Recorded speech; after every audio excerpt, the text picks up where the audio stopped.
Beauty. I wish that we could be together. All right.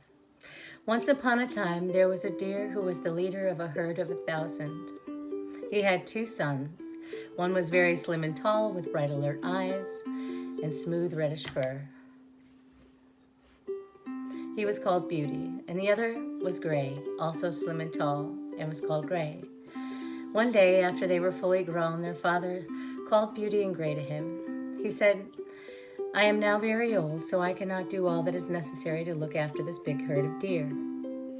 I want you, my 2 grown-up children, to be the leaders while I retire from looking after them all the time. We will divide the herd, and each of you will lead 500 deer," and so it was done. In India, when the harvest time comes, the deer are always in danger. The rice is at its tallest, and the deer cannot help but go out into the paddies needed. To avoid the destruction of their crops, the human beings dig pits, set sharp stakes in the ground, and build stone traps, all to capture and kill the deer. Knowing this was the season, the wise old deer called the 2 leaders to him. He advised them to take the herds up into the mountain forest, far from the dangerous farmlands. This was how he had always saved the deer from being wounded or killed. Then he would bring them back to the lowlands after the harvest was over. Since he was too old and weak for the trip, he would remain behind in hiding. He warned them to be careful and have a safe journey. Beauty set out with his herd for the mountain forest, and so did Gray with his.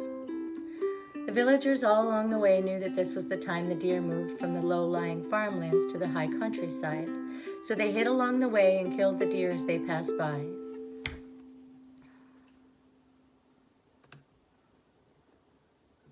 Gray did not pay attention to his father's wise advice. Instead of being careful and traveling safely, he was in a hurry to get to the lush mountain forest. So he moved his herd constantly during the night, at dawn, at dusk, even in the broad daylight. This made it easy for the people to shoot the deer in Gray's herd with bows and arrows. Many were killed, many were wounded, only to die in pain later on. Gray reached the forest with only a few deer remaining alive. The tall, sleek, red-furred Beauty was wise enough to understand the danger to his moving herd, so he was careful. He knew it was safer to stay away from the villages and from all humans.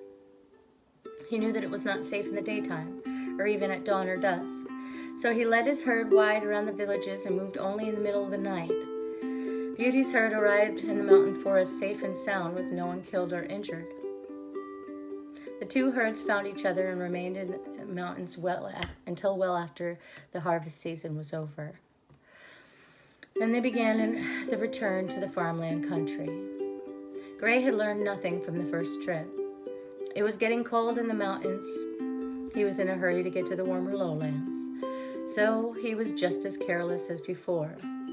Again, the people hid along the way and attacked and killed the deer. All Gray's herd were killed, later to be eaten or sold by the villagers.